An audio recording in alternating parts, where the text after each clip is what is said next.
우리에게 주신 하나님의 말씀은 시편 91편 1절에서 6절, 14절에서 16절입니다. 시편 91편 1절에서 6절, 14에서 16절 제가 세번역 성서로 봉독해 드립니다. 가장 높으신 분의 보호를 받으며 사는 너는 전능하신 분의 그늘 아래 머무를 것이다. 나는 주님은 나의 피난처, 나의 요새, 내가 의지할 하나님이라고 말하겠다. 정녕 주님은 너를 사냥꾼의 덫에서 빼내주시고 죽을 병에서 너를 건져 주실 것이다.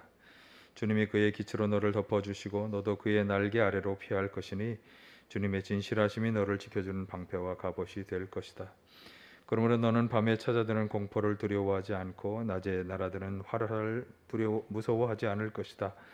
흑암을 틈타서 퍼지는 연병과 백주에 덮치는 재앙도 두려워하지 말아라. 하나님께서 말씀하신다. 그가 나를 간절히 사랑하니 내가 그를 건져주겠다. 그가 나의 이름을 알고 있으니 내가 그를 높여주겠다. 그가 나를 부를 때에 내가 응답하고 그가 고난받을 때 내가 그와 함께 있겠다. 내가 그를 건져주고 그를 영화롭게 하겠다. 내가 그를 만족할 만큼 오래 살도록 하고 내 구원을 그에게 보여주겠다. 아멘. 할렐루야. 오늘도 주님의 은혜와 평강이 함께 하시기를 간절히 축원합니다. 우리가 인생을 살아가면서 소망과 기대를 가진다고 하는 것은 참 중요한 일입니다. 소망 없는 사람의 삶은 어떨까요?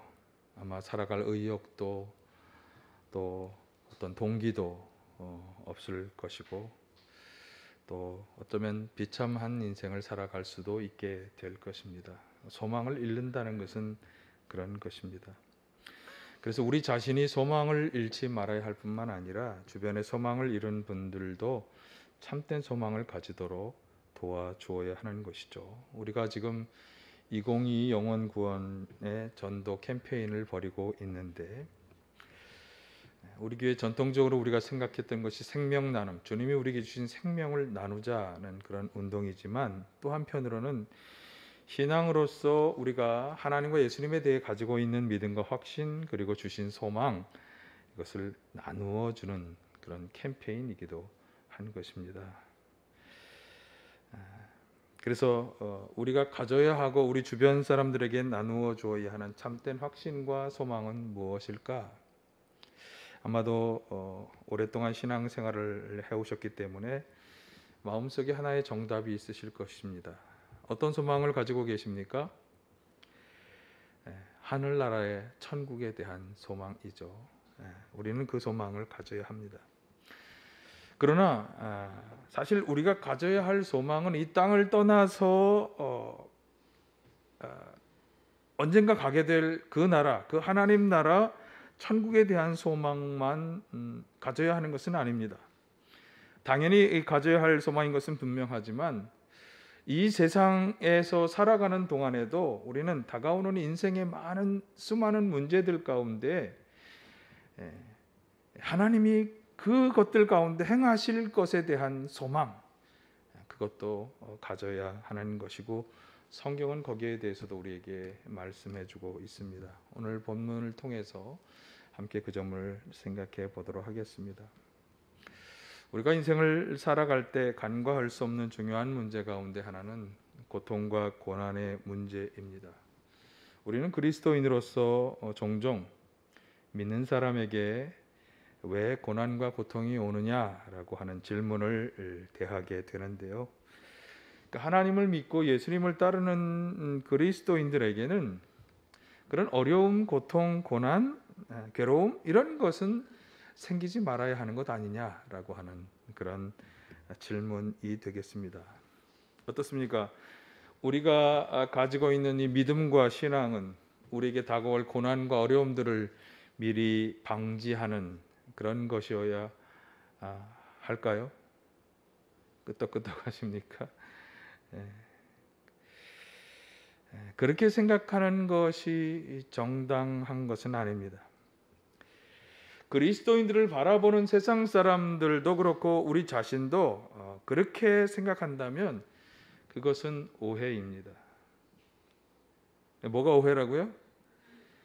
우리가 가지고 있는 이 믿음 때문에 고난과 어려움은 오지 말아야 한다라고 생각하는 것이 오해다라고 말씀을 드리는 것입니다. 오늘 시편 91편 본문은 바로 이 고난과 고통의 문제에 대해서 방금 했던 그런 질문과는 좀 다른 말씀을 하고 있습니다. 자, 먼저 한번 1절을 보실까요? 가장 높으신 분의 보호를 받으면서 사는 너는 전능하신 분의 그늘 아래 머물 것이다. 자, 이 시편 기자는 이 시편을 읽는 독자들에게 당신은 바로 이런 사람입니다, 이렇게 말씀하고 있습니다. 어떤 사람이라는 거죠? 우리 그리스도인은 가장 높으신 분의 보호를 받으면서 사는 존재이며 그 전능하신 분의 그늘 아래 머무는 존재다. 오늘 설교 제목이기도 합니다. 참 놀랍고 감사한 말씀이죠. 그래서 이 말씀만 보면 아까 그 질문이 참 정당한 질문 같아요. 우리는 전능하신 하나님의 보호를 받으면서 사는 존재이기 때문에 인생의 어려움과 고통을 당하지 않을 것이다, 이렇게 생각할 수 있습니다. 그런데 계속된 구절 3절에서 6절에 나오는 말씀을 보면 그렇지 않다고 하는 것을 보게 됩니다. 자, 한번 보실까요? 3절을 보실까요? 정녕 주님은 너를 사냥꾼의 덫에서 빼내주시고 죽을 병에서 너를 건져주실 것이다. 자, 이 말씀에서 이 내용 자체를 요약해서 말씀드리려고 하는 것은 아니고 이 말씀을 가만히 보시면 이 빨갛게 표시된 우리도 사냥꾼의 덫과 같은 것에 빠질 수 있다. 그렇죠? 거기서 빼내주신다고 하는 거니까. 그리고 죽을 병에 걸릴 수도 있다, 그렇게 말씀해주고 있습니다. 자, 5절도 보실까요? 5절 시작. 그러므로 너는 밤에 찾아드는 공포를 두려워하지 않고 낮에 날아드는 화살을 무서워하지 않을 것이다. 또한 밤에 찾아오는 공포를 겪을 수 있다. 밤에 이불자리에 누워도 공포와 무서움이 다가올 수 있다. 또 낮에 화살과 같은 것들이 우리를 공격하고 해치려고 하는 것들이 날아들 수 있다. 그것을 말씀하고 있죠. 자, 6절도 보실까요? 6절. 흑암을 틈타서 퍼지는 연병과 백주에 덮치는 재앙도 두려워하지 말아라. 자, 두려워하지 말아라는 좀 나중에 생각해보고 그 앞에 보시면 아무도 모르는 어두운 사이에 퍼지는 연병에 걸릴 수 있다. 또 환한 대낮에도 덮치는 재앙을 만날 수도 있다. 이번에 여러분 폭우가 하루 종일 내리는 그런 속에서 재앙을 만나는 여러분들이 있었잖아요. 그런 일이 생길 수 있다. 그러니까 이 성경 구절들은 우리가 인생 가운데 고통과 어려움을 만나지 않을 것이다 라고 말씀하지 않아요. 앞에 분명히 전능하신 분의 보호를 받는다 그러면서도 열거한 이런 일들을 당할 수 있다고 분명히 말씀합니다. 그리고 사실 이런 일들은요, 전능하신 분의 보호를 받지 않고 살아가는 일반적인 세상 사람들도 다 만날 수 있는 환난이요 어려움입니다. 우리 그리스도인이라고 해서 예외가 될 수는 없다. 지금 우리가 겪고 있는 이 코로나19 팬데믹을 봐도 그것을 알 수 있습니다. 우리가 그리스도인이라고 해서 여러분 확진이 안 됩니까? 그건 아니잖아요. 다 확진 경험해 보신 분들도 계시잖아요. 그렇다면 우리가 하나님과 예수님을 믿어야 할 이유가 있느냐? 이렇게 아마도 세상 사람들이 질문할지도 모르겠습니다. 정말 그렇게 고통과 고난을 당한다면, 세상 사람들과 똑같이 그런 고난과 고통을 당할 수밖에 없다면, 그러면 왜 예수님과 하나님을 믿어야 하느냐? 왜 그래야 하는 것일까요? 우리가 예수님을 믿고 하나님을 믿는다고 하는 것이 우리에게 다가오는 이런 인생의 고난과 어려움을 만날 때 어떤 역할, 어떤 차이를 가져오는 것일까요? 고난의 현장에서 하나님을 믿는 자와 믿지 않는 자 사이에 아주 큰 차이가 하나 있는데요. 그것은 그 고난과 어려움에 대처하는 데에 있어서 차이가 있습니다. 배에 타고 있는 예수님과 예수님의 제자들 이야기에서 그것을 엿볼 수 있는데, 마태복음 8장 23에서 27절에 보시면 제자들이 예수님과 함께 배를 타고 갈릴리 바다를 건너가고 있었습니다. 그때 아주 큰 바다에 풍랑이 일어났습니다. 제자들은 덮쳐오는 큰 풍랑과 파도를 보고 겁이 나서 주무시는 예수님을 서둘러 소리치며 깨웠습니다. 자신들이 죽게 되었으니 살려달라는 것이었습니다. 그때 예수님께서 소리치는 제자들에게 무엇라고 말씀하셨습니까? 자, 26절을 보실까요? 왜들 무서워하느냐, 믿음이 적은 사람들아. 평행 본문인 마가복음 4장 40절은 이렇게 번역했습니다.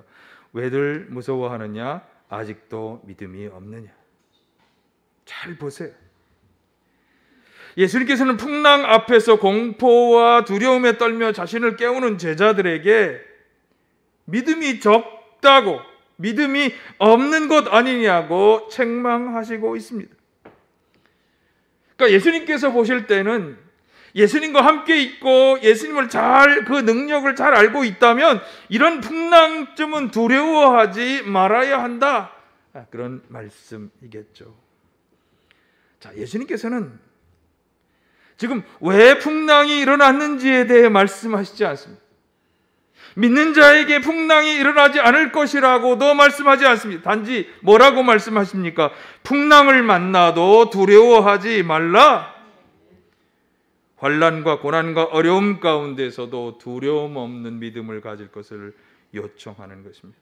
오늘 우리가 먼저 생각해 보아야 할 것이 바로 이 점입니다. 우리가 가지는 이 믿음은 고난과 고통을 만나지 않게 하는 것이 아닙니다. 고난이 다가오지만, 그래서 고통스럽고 어렵지만, 그렇지만 두려워하지 않는 것, 그것이 우리가 가진 믿음의 결과이어야 하는 것입니다. 두려움을 떨쳐버릴 수 있는 믿음, 이 믿음을 가져야 하는 것이죠. 그러면 왜 두려워하지 말아야 하는 것입니까? 예수님께서는 왜 두려워하지 말라고 말씀하는 것입니까? 예수님이 함께 하시고 있기 때문에. 자, 한번 보실까요? 내가 함께 하고 있는데 왜 두려워하느냐? 아직도 절대적으로 나를 믿지 못하고 있느냐? 이 믿음이 적은 자들아, 이 믿음이 없는 자들아, 이렇게 말씀하시는 것입니다. 오늘 본문의 시편 기자도 마찬가지입니다. 위험과 고난이 다가올 것이라고 말하지만 그것을 원망하고 있지 않습니다. 그는 오히려 믿음과 확신과 소망을 보여줍니다. 오늘 시편 본문에서 우리가 보아야 하는 것이 바로 이 점입니다. 자, 3절을 다시 보실까요? 3절. 정녕 주님은 너를 사냥꾼의 덫에서 빼내주시고 죽을 병에서 너를 건져주실 것이다. 자, 주님께서 사냥꾼의 덫과 같은 것에 빠져있는 우리들을 거기에서 빼내주신다, 건져주신다, 병에서 우리를 치료해 주실 것이다, 구원의 은혜가 있을 것이라고 말씀합니다. 자, 4절에서 6절도 한번 쭉 읽어보시겠습니다. 주님이 그의 깃으로 너를 덮어주시고 너도 그의 날개 아래로 피할 것이니 주님의 진실하심이 너를 지켜주는 방패와 갑옷이 될 것이다. 그러므로 너는 밤에 찾아드는 공포를 두려워하지 않고 낮에 날아드는 화살을 무서워하지 않을 것이다. 흑암을 틈타서 퍼지는 연병과 백주에 덮치는 재앙도 두려워하지 말아라. 이런 온갖 어려움들이 다가와도 피하도록 주님께서 도와주실 것이고 마치 방패처럼 갑옷처럼 지켜주실 것이니 뭐하지 말라? 무서워하지 말라, 두려워하지 말라, 그렇게 말씀하고 있습니다. 왜 그렇습니까? 왜 그렇게 해야 하는 것입니까? 풍랑에는 바다의 배에서 예수님이 함께 계셨던 것처럼 고난과 환난을 당하는 성도들에게는 하나님께서 함께 계시기 때문에, 함께 하시며 도우시고 지켜주실 것을 확신하는 믿음과 소망을 가져라. 그 말씀입니다. 다시 말하지만, 그래서 우리가 하나님을 믿고 예수님을 믿는다고 하는 이 믿음은 두려워해야 하는 상황이 오지 않거나 그것을 미리 막아주는 것에 대한 것이 아니다. 이걸 분명히 알아야 합니다. 현실은 현실일 뿐입니다. 바다에 풍랑이 있는 현상이 자연스러운 일인 것처럼 우리 가운데 수많은 문제와 고통을 대면하며 살아가는 것은 자연스러운 일인 것입니다. 그리스도인이라고 해서 더 심하게 더 많이 고통을 당하는 것도 아닙니다. 수많은 자연재해와 이상현상 앞에서 연약한 인간은 누구나 고통과 고난을 받습니다. 코로나19가 그것을 잘 보여줍니다. 따라서 하나님과 예수님을 믿는 믿음은 이렇게 자연스럽게 일어나는 고난의 현실에 대한 것이 아니라, 우리의 믿음은 무엇이냐? 그 현실을 맞이하는 우리 자신에 관한 것, 어떻게 현실에 대응하고 헤쳐나갈 것이냐, 이것을 보여주는 길이 믿음이다 라고 하는 것이죠. 믿음으로 두려워하지 않는 것, 믿음으로 담대히 맞서는 것, 이것이 믿음을 가진 신앙인과 비신앙인의 결정적인 또 엄청난 차이인 것입니다. 만약에 하나님께서 우리에게 다가올 현실의 그런 고통과 어려움들을 미리 다 조정하고 관리하신다면, 그럼 우리는 어떤 인간일까요? 아무런 자유의지가 없는 인간일 것입니다. 그저 하나님의 편리에 따라 이리저리 마음대로 조정하시는 그런 로봇에 불과하지 않겠습니까? 우리에게 창조신앙을 말씀해주는 창세기에서 우리는 이 점을 분명하게 볼 수 있습니다. 하나님께서 아담과 하와를 창조하시고 그들에게 에덴 동산을 맡겨주셨는데, 그러면 하나님이 분명히 그들이 뱀의 유혹에 넘어갈 수 있는 연약함을 지니고 있다는 것을 아셨을까요? 모르셨을까요? 아셨을 겁니다. 그런 연약함은 가지고 있다는 것을 아셨을 거예요. 그 연약함을 이용하시는 분은 아니에요. 연약함이 있다는 것을 아셨을 거예요. 그러나 그것을 극복하고 어떤 선택을 하느냐 하는 것은 그들에게 맡겨주신 거예요. 뱀의 유혹을 당해서 선악과를 따먹든 아니면 유혹을 이기고 하나님의 말씀에 순종하든, 그것은 그 아담과 하와의 선택의 문제였던 것이고, 우리는 이런 선택을 위임받은 자유의지의 존재인 것입니다. 이것이 창세기의 창조 이야기가 우리에게 분명히 말씀해 주는 것입니다. 자, 그런데 오늘 성경 말씀은, 그러나 하나님께서는 고난의 현실 속에서 당신을 찾고 부르짖는 사람들에게 어떤 일을 행하실 것인지 분명히 말씀합니다. 자, 2절 보실까요? 2절. 나는 주님께, 주님은 나의 피난처, 나의 요새, 내가 의지할 하나님이라고 말하겠다. 이게 무슨 말입니까? 시편 기자는 그런 고난과 어려움 속에서 주님은 나의 피난처요, 요새요, 의지할 분이시라고 확신하고 있는 것입니다. 바로 이 하나님을 믿고 그 환난과 고통과 어려움 속에서 실망하거나 두려워하지 말아야 하는 것이죠. 그러면 어떻게 하라는 것입니까? 우리가 환난의 현실을 맞이할 때 어떻게 하라는 것입니까? 그 현실을 넘어서서 믿음의 눈으로 하나님을 바라보고 그분을 의지하며 그분을 피난처의 요새로 삼고 우리가 살아간다면 능력의 하나님의 손길이 도우시고 인도해 주시는 것입니다. 좀 다르죠? 미리 고난의 현실을 다 막아주고 그것을 다 피하며 살아가게 하시는 것이 아니라, 그것을 맞이하지만, 그리고 그것을 맞이하는 것은 우리의 선택에 의한 일들이지만, 그러나 그 가운데 우리를 내버려 두지 않고 도와주신다. 우리의 믿음은 절벽 위에 피어난 꽃과 같습니다. 여러분, 같은 꽃을 보아도 우리가 절벽 위에 피어난 꽃을 보고 더 환호하고 경탄하는 것은 그 절벽 위에 피어난 꽃이 다른 어떤 꽃보다 더 아름답기 때문이 아닙니다. 도저히 피어날 수 없는 곳에 그 꽃이 피어났기 때문에 우리는 그 꽃에 경탄하는 것입니다. 우리의 믿음은 환난과 절망 가운데 피어나는 이 꽃과 같은 것입니다. 기량을 거르는 올림픽 경기 등에서 역경과 시련을 딛고서 다시 일어나서 결국에는 메달을 딴 선수들에게 우리가 박수와 환호를 보내는 것은 그들이 메달을 땄기 때문이 아니라 그 고난과 어려움을 이겨내는 정신을 가졌기 때문입니다. 그것을 높이 사는 것입니다. 믿음은 바로 이러한 일에 동력이 되는 것입니다. 풍랑과 실패와 어려움은 다가옵니다. 바다에 풍랑이 일어나는 것처럼 어쩌면 그것은 인생의 당연한 과정입니다. 그러나 중요한 것은 그것을 이겨내겠다고 하는 마음과 정신 자세인데요. 믿음과 소망은 바로 이런 좌절과 실패의 시련이 와도 다시 일어날 수 있고 다시 승리할 수 있다는 그런 자세를 우리에게, 그런 마음을, 정신을 제공해 주는 것입니다. 하나님과 예수님을 믿는 자가 고난과 어려움을 당해도 실망하지 않고 낙심할 수 있는 이유는 능력의 주님께서 결국에는 도우시고 인도하실 것을 확신하기 때문이며 그 믿음의 바탕에 소망을 붙잡고 나아가고 있기 때문입니다. 오늘 본문의 시편 기자는 바로 그것을 말씀해 주고 있습니다. 이 믿음과 확신, 소망을 가지시기를 간절히 바랍니다. 사실 우리 삶에는 고통과 고난만 오는 것은 아닙니다. 기쁨도 즐거움도 행복도 있고 그리고 고난과 고통도 다가옵니다. 믿음이 있느냐 없느냐를 떠나서 그것은 다 마찬가지입니다.